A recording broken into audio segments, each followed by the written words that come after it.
Welcome to the Style and Soul podcast, a behind-the-scenes look at the world of fashion, jewelry, and retail. Hi, I'm Jenny Livits, owner of Pink Lagoon, a lifestyle boutique in Solana Beach, California. After being in the heart of retail for over 2 decades, I wanted to create a space where we could go deeper into the stories and personal journeys of the designers, founders, and creative minds shaping what we wear and how we live. From the showroom to the boardroom, this is where creativity and business come together and discover how to build a life with style and soul.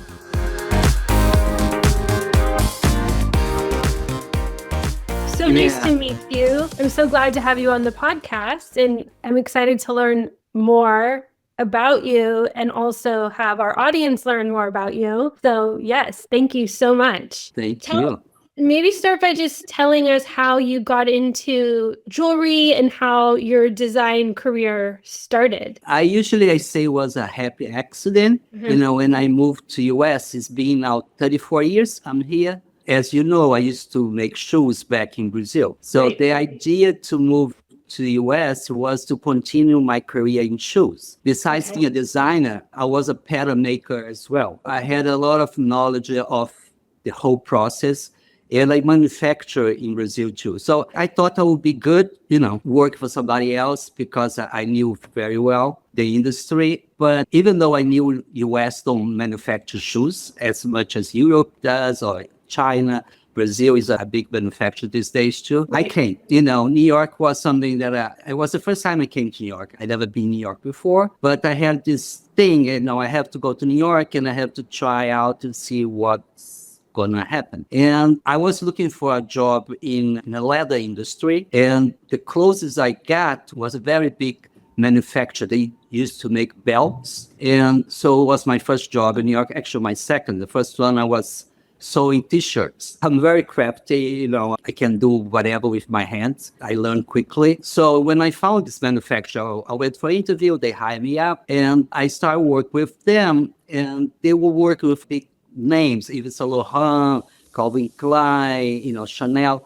They were doing belts for all these brands. And one day, I used to live on East Village on 9th Street. And one day, my boss there asked me if I could deliver some belts to this jewelry designer. And she was making jewelry, but always silver and home accessories. And she was doing accessories as well as belts and handbags. So she was manufacturing the buckles in solid silver, and he was putting the leather part. So when I went to delivery, he asked me to deliver because he knew I was her neighbor. Her studio was on 9 between 2nd, 3rd, and I was on 9 between B and C. So when I went to deliver it, it was my first contact with jewelry.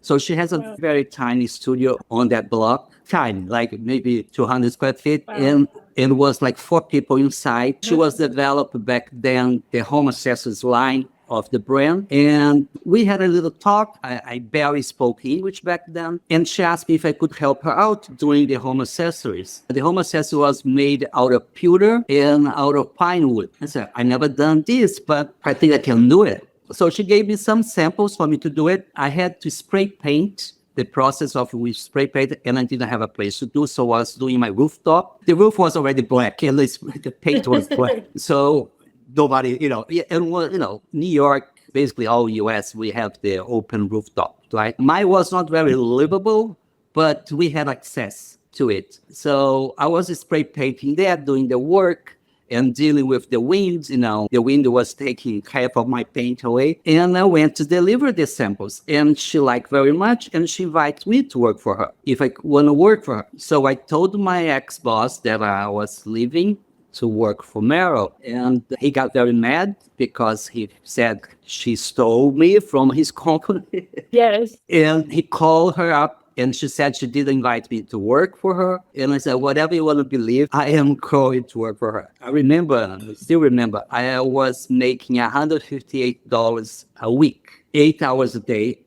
Wow. far away in Brooklyn. Right. Yeah, it was like a huge manufacturer, and it was a summertime. I worked with them very little time. It was a summertime, and it was super hot. We didn't have ACs, so we had a fan, those, the stand-up fans, the old-fashioned one. We had to use baby powder in our hands to protect the suede and stuff like this. And it was a great experience. And then I left. It was a lot of work for very little money. But for me, everything was valid. I was arriving in the country. I need to find a job. I came here with barely any money. And how old were you when you came here? I was 28. Okay, so you already sort of had a career prior In to Brazil, coming here. prior to that, I And started with the very shoe. young age. My shoe company lasts for 6 years.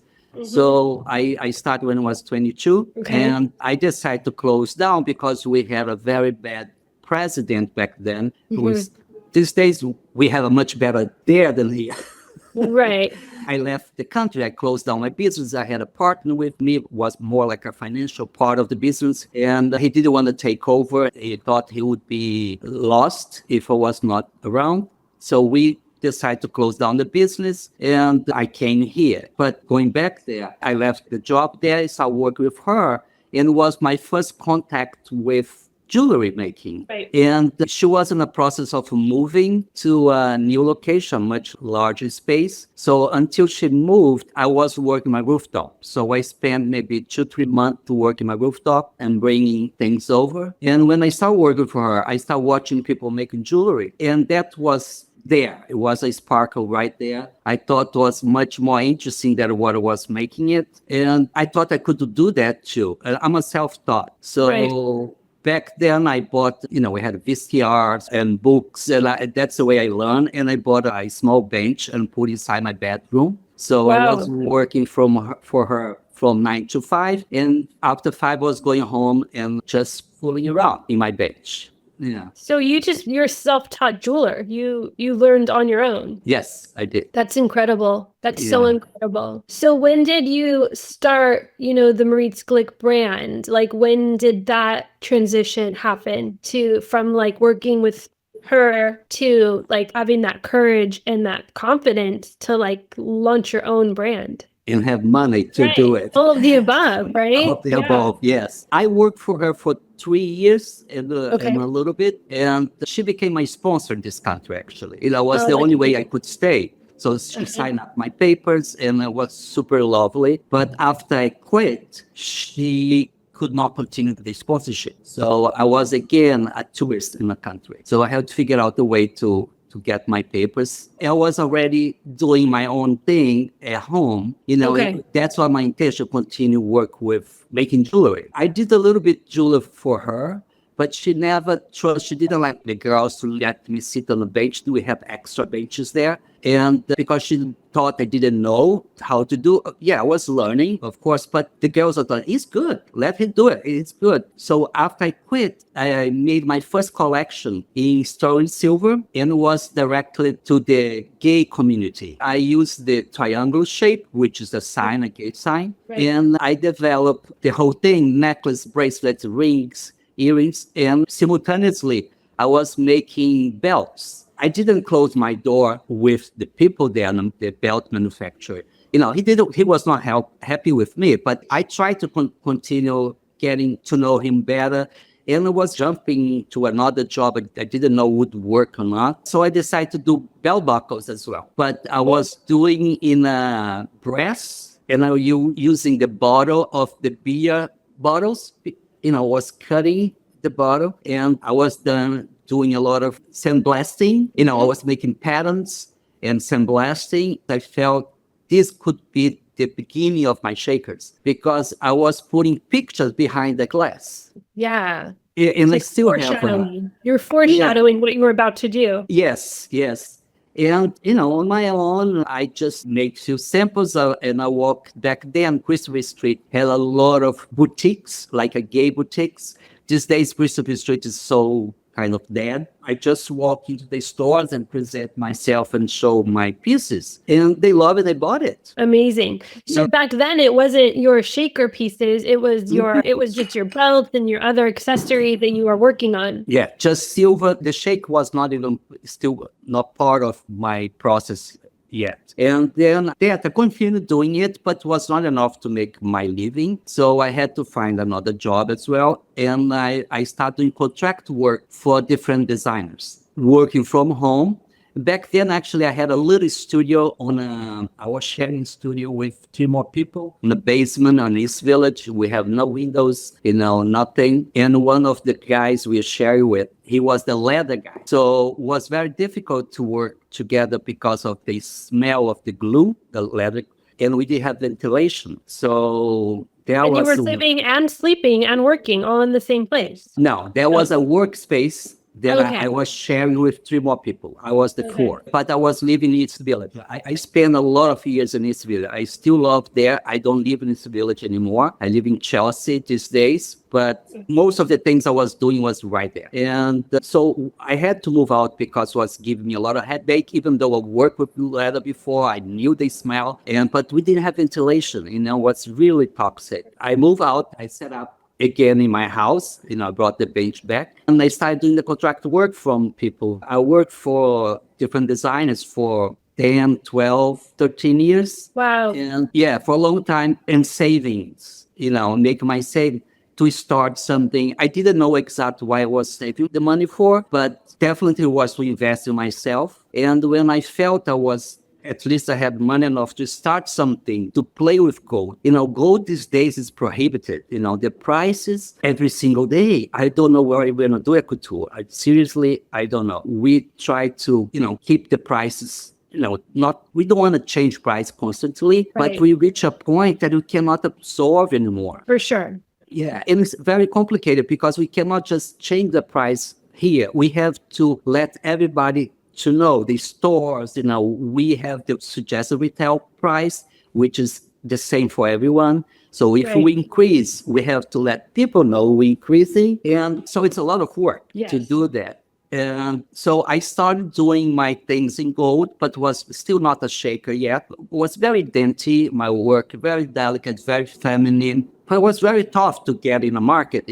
breaking in. I did, on top of this aesthetic for few years, and I found a showroom to represent me back then, and it's still struggling, and I was still continued doing contract work because that was the money coming in for me to invest in my thing. And one day I had this idea to make a shaker I had a lucite box that was sitting, I was living in a 400 square feet studio. So literally my bed one side, my bench the other side. So I have no safes. I was hiding things inside my closet with my clothing. And sometimes I did a big mistake once.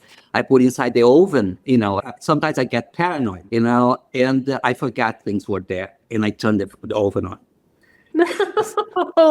It was on top of this black plastic tray that melted down, it was like a disaster. Oh my God. Yeah, I stopped putting there. I started putting inside the freezer. I was always trying to hide somewhere. Yeah, I've seen it on TV, where people put stuff in the ovens and everything in the city just to save space. And it makes sense, but I would do the same thing. I would forget. And then... Yeah, I have a friend, she use her over as we start her shoes on because she doesn't cook at all. She won't burn her shoes. So I had this lucite box that I was keeping inside the closet, and every day I was taking in and out. And every day the stones were moving inside the box. And I thought about, why don't make a piece of jewelry that looks like this box? So I went to Canal Street and I bought a plastic glass, I got cut the thing, I glue everything, It was very rough, what I was trying to see if that thing would, look something interesting. And I brought to show my showroom back then. And they love it. I said, what are you waiting for? Go for it. And then I started developing it. So that was the moment. That was the moment. That was the moment that the Eureka. Yeah. Yeah, the iconic moment for you. Because, that became the look, right? The aesthetic of, I feel like that's what you're recognized for. I know that when we started carrying the line, it was like people already kind of knew and are familiar with this kaleidoscope shaker. So you kind of created that. Yes, I created identity, this DNA on my brand that it's very recognizable. I don't even need to put a sign, in front of it. People already know it's me. And this has been years, 17 years, something like that I've been doing this. That's amazing. and keep involved on it. It's not an easy thing to do, but these days my shakers are so much better made than what I made back then. I kept developing different techniques in a better way, how to make easier use set, because I don't glue things. I set them, the shakers all set in. We have the technique to make the waterproof and then involve glue, but even though the pieces are all set before. Right. So there is no glue on them. No, everything is set. So kind of like a watch, or how do you explain I wish I could do the same way the watch does, they do, but it's very difficult for me to do this because the watch is a machine, everything machine made, is very precise. Right. To seal them. And they use the washers right inside to make a waterproof. I tried to make with the washers, but became very difficult because my jewelry is all handmade. So any millimeter difference, it stopped working. So I do a different way. I say my jewelry is water resistant. Right. It's not waterproof. And I do the resistance on the jewelry, just on the rings and bracelets, because there's, more chance people to wash their hands and stuff like this. And of course, we can do in the earrings and necklace as well as requested, because this is really another step on the process of making it. So what was the first kaleidoscope shaker piece? Was it a necklace? Was it a ring? Was it earrings? It was a necklace. It was a round necklace. The shape that I still do a lot. I think people love the round shape. It's endless, right? It's just continued. There is no beginning or end. That was the first ones I did. And then I started designing. I designed on a round shape for a very long time, but creating different things around the shaker. And then start making different shapes and start growing more with the idea. But yes, the round was the first, and I think it's gonna end my life doing rounds. It'll be around for a long time. Yeah. What do you feel like inspires your design process today? What kind of gets you new ideas? Is it like the actual stones and the materials you're using, or is it, I don't know, living in New York City? And yeah, I think it's more, New York brings me a lot of inspiration. I travel a lot as well, basically for work. I don't know what vacation is anymore. Right. Yeah, but of course I go for work and I always try to take, the best of it. Try, if I have time enough, I can stay in a place for extra days to enjoy myself a little more. Everything. I think I get inspiration for absolutely everything. Architect, people, I love watching people, if I'm in a subway, it's something that I really enjoy. Watch what they wearing, what they doing, how they act. All these little things ended up giving me some inspiration. So I really constantly thinking, I think my mind never shuts off. That's why I cannot sleep. And yes, it's an issue. But so I'm constantly thinking, I finished one collection, I already start thinking about the next one. I'm not a great sketcher guy. I sketch a lot, but rough, but I need to put it on a paper to see a little bit. And then I go for more the technical part of the process. I'm still love to do the prototype on the bench. I'm sitting on the bench basically every day. I still behind every single piece. As you know, I sign every single piece and signed by me, by hand.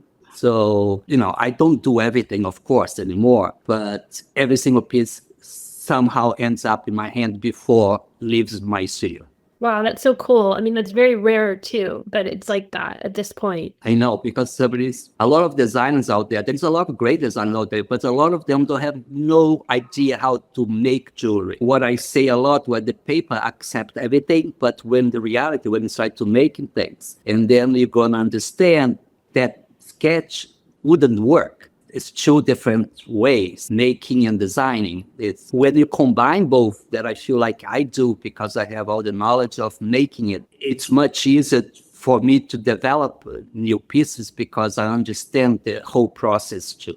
Right. I mean, you were like a self-taught jeweler. So that's like your DNA is in the like real like hands-on creating of every single item. And I still love this. I cannot be sitting my bench as much as I used to. Right. But I still love it. I still I get excited, especially when I make new collections. That's what we are doing these days here too for lunch at Couture. Every day I get a piece done, Usually I'm happy, Sometimes you get it like, oh, this is not what I envisioned, But this new collection that usually we launch always at Couture, I'm very happy with so far what I've been, finished, but still a way to go.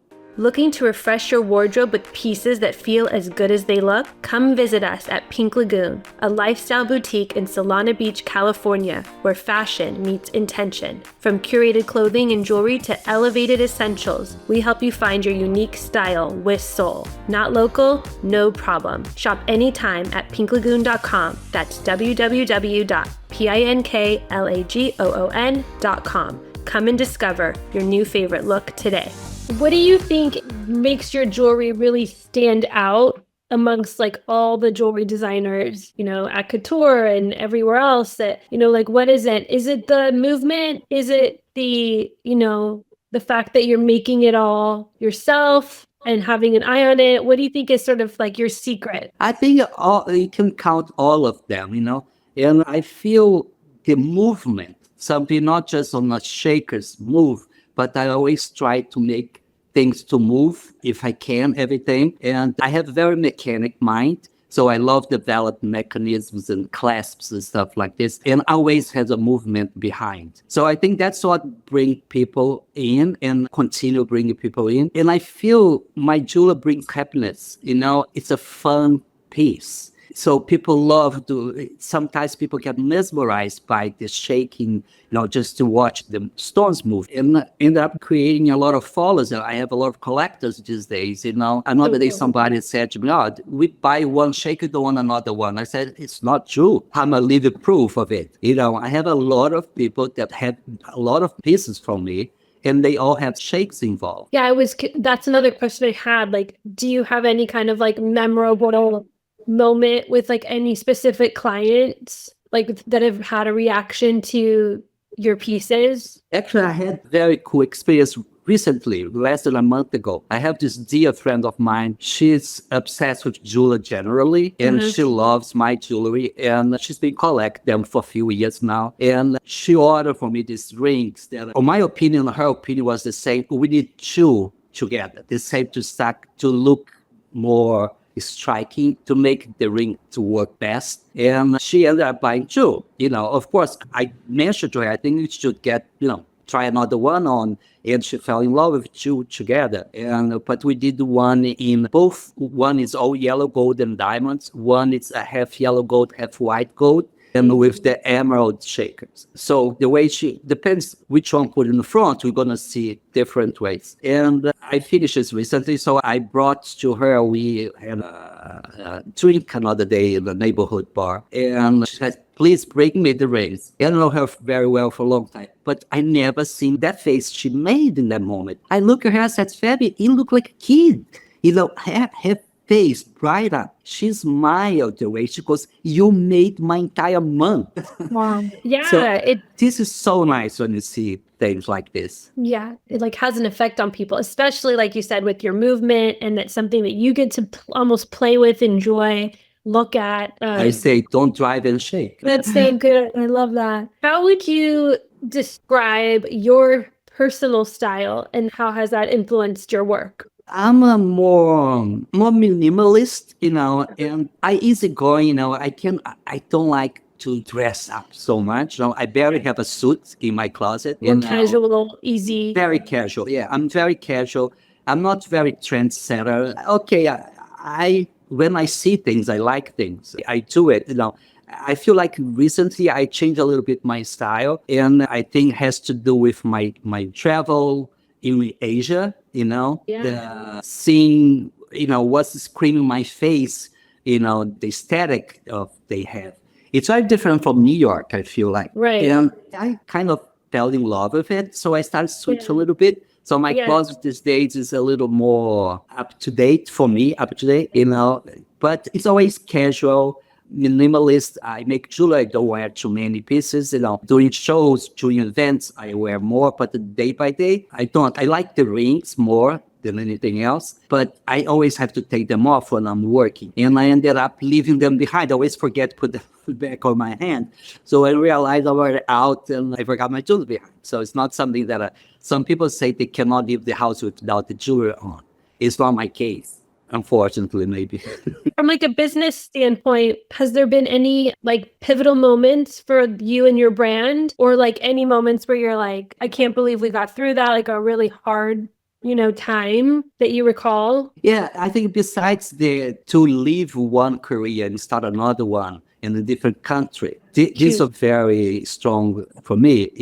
Another point I think was very pivot for me was when I moved out of my apartment. I was growing. I needed to have people work with me. I could not do by myself, and I could not do inside the house. So my first studio was on Diamond District on 47th Street, and I was petrified the idea that I had a second rent. I was like, am I going to be able to afford all that? So I had a friend back then, we're still friends, but we split up the studio. So I was sharing with him. That was, I felt like was a pivot moment on my career. That's where I was like, oh my God, I'm really living out of jewelry. That's what I'm making and paying my bills. So that was a moment, I think. That's a good one. Yeah. I think moving to Soho, it's been a year now, was a very interesting moment for me because we moved in April 2nd last year, and April 1st was my 34th anniversary in the US. Wow. And so I moved here.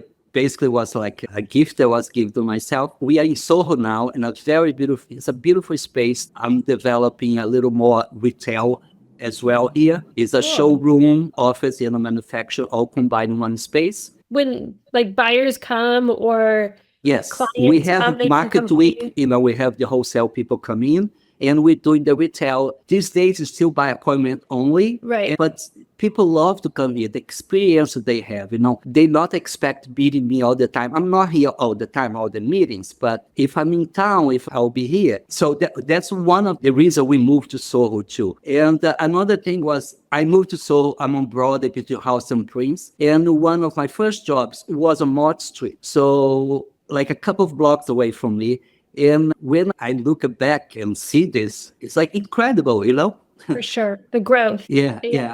It's so amazing. Working for somebody right there. Now I have my own space. You're like so self-made, so completely self-made, and from another country on top of it. Yeah, I'm just kind of people that when I decide to do things, I usually succeed. I really focus on and put your passion on. I have so much passion in making my things, make my jewelry, and I put 110% of me here. So if you do that, I believe if people do that, they would succeed.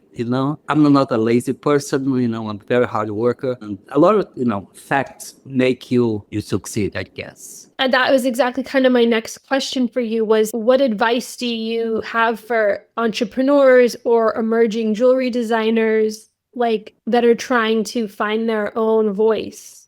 I feel like they should trust themselves. You really have to trust yourself. Believe in what you're making it. And of course, don't try something completely crazy to start with because it's very hard to break in. You know how the industry is. We have every single day there is another design out there. I feel like I'm old school already. I've been in this industry for so long. And every single day I see new designs. And there is a lot of very good talented young designers out there. Lots of them. And it's very nice to see because it's different point of view of mine, and I'm still designing everything by myself. I never had a designer with me, but it's something that I want to bring in somebody. For me, but I want some young people, I want a fresh mind, something that I haven't seen it, at least, it's something new for me. So I feel like to start with, first of all, it's a very expensive industry. Make sure you have money to roll, cash flow, because without cash flow, it don't move much further. And trust yourself and listen to people, opinions, and absorb everything, but always follow your instincts. Because, jewelry is like a very expensive industry to be in from just like a product standpoint, right? So you have to invest quite a bit. Yeah, gold, diamonds, precious, stones, everything costs a lot. Right. I suggest, that's the way I start in silver. Yeah. These days I do silver again. In all these years that I've been making it, was a point, I think it was 2003 or more, I don't remember exactly, was a moment that gold was so high. These days is long, you cannot really compare. These days is Right. ridiculous high. I decided to do a mixed metal collection. So I was using sterling silver and 18 karat gold. But the gold was very little if you compare with the size of the piece. But I continue with diamonds, and I love antique jewelry. I love rose cut diamonds. I continue using them. And back then I was already using the rose cut, and I was setting the rose cut on the silver. And I remember my first year that I showed it at Couture. So it was in 2012, maybe not two. And people came to me, was like, are you setting diamonds in silver? I said, yeah, I am. The procedural value is much less, right? Than it's 100% gold. But it was the way I could make my larger pieces. I used to make pieces much larger than I do these days. And I remember next year, half of couture people had silver and gold. It was really interesting, but everybody was jumping the same boat because of the market price, the gold market gold price. I reached a point I said, I don't want to do silver anymore because I kept hear a lot of people ask me to do gold, just gold. So I dropped the silver. Some clients, especially the Japanese people, they didn't like the idea that I dropped the silver. They loved the look of the silver and went back full force on gold. I just work with 18 karat. I don't do 14. But these days I was seeing the difference of price. It's incredible. I didn't think it was that much difference, but it is a lot of difference because the gold is so expensive. Right. Yeah. Yeah, and the men's line that I launched last year is sterling silver with 18 karat gold. So I brought it back. Circle. Especially for men, I think men, they don't invest so much money in jewelry, at least the majority of them. And having a more friendly price point, I think it's easier for them to purchase. Yeah, and I think even aesthetically, they like the look of silver. Yes, I do. Like I'm wearing a silver. Yeah, it looks good on men too. Yeah, this is another silver and gold. I love it. I love those pieces. I need to see your men's collection. Yes, and it's easy to wear. Even though I say it's the men line time, it's so unisex. I think everybody can wear it. The rings. Is that on your website? Is the men's collection on your website? Yes. Yes. Okay, I got to check it out. That's awesome. Yeah, we launched last year. This year, I'm bringing, I'll launch another collection. I'm just adding, the men's are going to try to keep very tight in the same world. And I just bring more things in, not too many, but few pieces in. As someone who is so clearly creative and like your brain is always going and you're constantly thinking, you're not sleeping, you're designing all the time. Like, what are some things that you do, like rituals or habits or environments that help you stay creatively aligned and not having like burnout? Yeah, I would say the swimming. I'm addicted to swim. I love that. Where do you go swim? The place called Temple. It's a gym on 49 between 8 and 9. It's a very nice pool, and it's saltwater pool. And that's so nice. Yeah, it's so nice. The chlorine really gets in your skin that it reached a point that I could not even more continue swimming in chlorine water. Yeah, and I'm totally addicted to it. I swim basically every day, 5 times a week. Do you do laps or what? Yeah, I swim for 50 minutes non-stop. 50 minutes. Yeah. Amazing. Hitting the wall and continuing. I was a professional swimmer growing up as a kid. So it's something that is still like it to do it, keep me in shape. Yes. And it's a place that I feel is the only place that I feel up by myself, even though, sometimes we share the lane with somebody else, but it's the time my mind runs so freely. And it's the times that I design on the water constantly, especially when in times that I design new collections, I always reach a point that I try to figure out this piece, how I'm going to finish this and that. And I have these moments in the water many, many times, not just once, but many times. And I leave the water already running to my student to try out. Sometimes I write down, so don't forget. It's so good. So the water is something for me, very special. It's so cool that you do that, especially for living in the city, like that you have a place to go into water because it is very meditative and you kind of go into almost like an unconscious state when you're doing those laps. So you're like, that's really cool. That's probably a great place for you to not just stay healthy, but like revitalize yourself. Yeah, I feel like it's about meditation. I try meditate before a few times, but I feel like I can't. My mind never Yeah. helps. But in the water is my meditation. Because I'm really Oh, out of everything. it's a Like moving meditation. yeah, and just the sound of the water, where the earplug, so it blocks a little bit more the outside sounds, and it's just the water. Me and the water addicted. That's wonderful. That's such a great habit. What is the legacy that you hope your work will represent in this designer jewelry community? I think maybe it's like the idea that things don't come out of the blue. If you really focus and you have passion, you ended up making things that gonna stay around. That's what I hope my pieces pass to generations. It's a halo piece. Like I said earlier, I feel like my jewelry, it's bring you a smile in your face. And I hope that will be one of my legacies, to make people happy, at least to be, because it's so playful.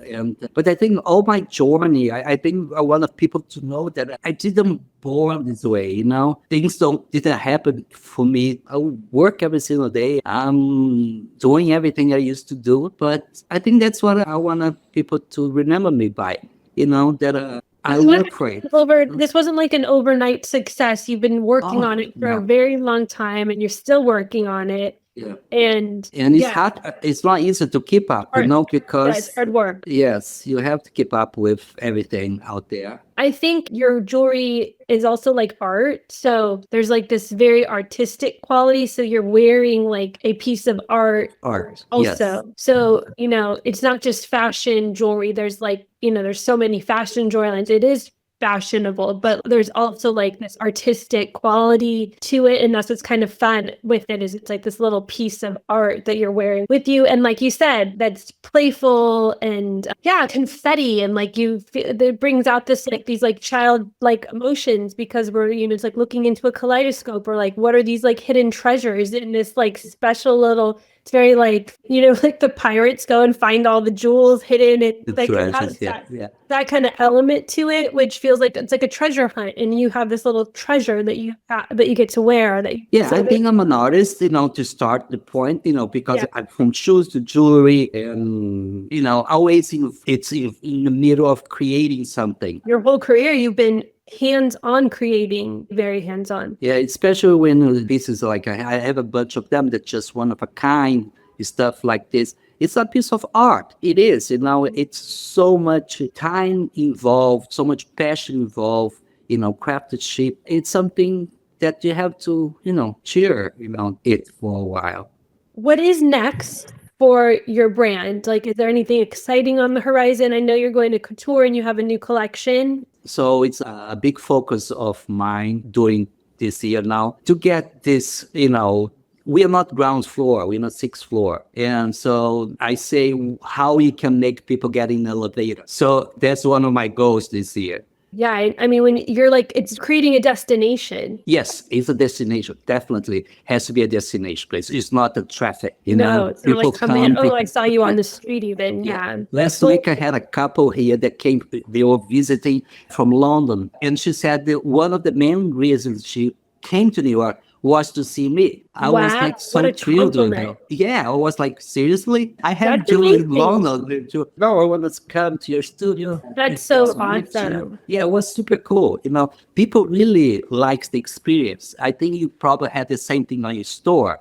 People don't come. We're not buying bread and butter bread. We buy a piece of art. We buy something that we want to pass on to the next generation. And everything is important, from the packaging to the experience of the processing, and of course of the piece. And I think that's a great thing on the horizon, is just like creating that customer relationship and experience. And that is why I have this podcast. And that's why I even host so many vendors and special events at our store, because I think it's so important for the clients and the community to be able to like know the people that they're collecting or spending their hard-earned money on, and being able to like have a piece, like when they're wearing a piece, having that connection and like know a little bit of the story. So that's why I'm so grateful that you came on and you told us your story. I always end the podcast with asking, how do you make sure you're living your life with style and soul, since it is the Style and Soul podcast? Being true to myself, listen to myself. I'm much older these days, and sometimes I still doubt my first instinct. And I think that's what we looking for your soul. Like, but that's why if you have this instinct coming from you, coming from inside, just listen to it. And I like pretty things. I like to look good, as much as I can.